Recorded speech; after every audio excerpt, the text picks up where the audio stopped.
Hello and welcome to SW News. This is me, Smita. Let's have a quick look at the headlines today. Congress chief Rahul Gandhi has called Motor Mount Union Minister Anand Kumar Hegde an embarrassment to every Indian after his declaration that any hand that touches a Hindu girl should not exist. The senior BJP leader from Karnataka didn't stop at that. His next target was a Congress leader who is married to a Muslim woman.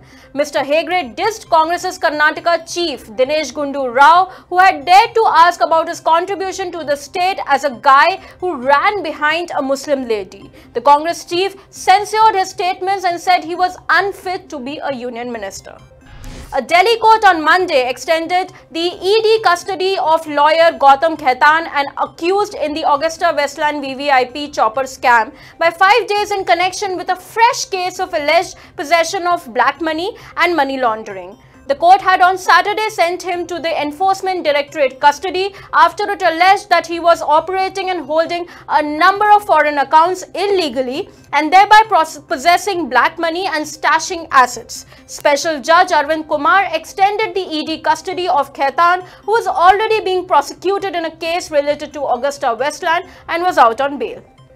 With just months to go for the Lok Sabha election, Congress President Rahul Gandhi on Monday said his party will guarantee minimum income for every poor if his party comes to power in the 2019 polls. We have now taken a step that no government has taken before. We have decided to give every poor person a minimum income guarantee when we form the government. This is a historic step taken to eradicate hunger and poverty, said Rahul Gandhi while addressing a farmers' rally in Chhattisgarh's Raipur. Amid the continuing tussle with the Trinamool Congress, the Bharatiya Janata Party on Monday shifted the venue of Prime Minister Narendra Modi's rally in North 24 Paraganas, Thakurnagar.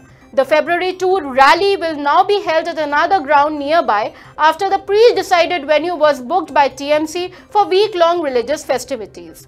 Clarifying the reasons behind the change in venue, the BJP said that it was changed as it did not meet the security guidelines for the Prime Minister and was also not big enough. We will organize a rally on February 2nd at Thakurnagar, but the land or the venue where we were supposed to organize it has been changed and it has been shifted to a nearby ground, BJP State President Dilip Ghosh told PTI. Union Minister Ravi Shankar Prasad today said that the Ram Temple issue must be heard in the court without delay. He made the comment a day after the Supreme Court refused to hear the case scheduled to be heard on Tuesday as one of the judges in the 5-member constitutional bench was not available. The Ayodhya case has been pending for the last 70 years. The Allahabad High Court order was in favor of the temple in 2010, but then it is on hold in the Supreme Court now. This matter should be cleared soon, news agency INS quoted him as saying. We all respect the Supreme Court. We have our faith in the judiciary, he said, adding the matter should be resolved without any delay. There have been demands from the right-wing groups to bring an ordinance to construct the temple in Ayodhya. Several of the BJP members and allies are among those making the demand. That's all for today in headlines. For more news update, log on to www.swnews.in. If you like this video, please share it and we would love to hear your comments in the comments section down here. Also, please do like our Facebook page and follow us on Twitter to get minute-to-minute news updates. For more such shows and videos, well, subscribe to our YouTube channel.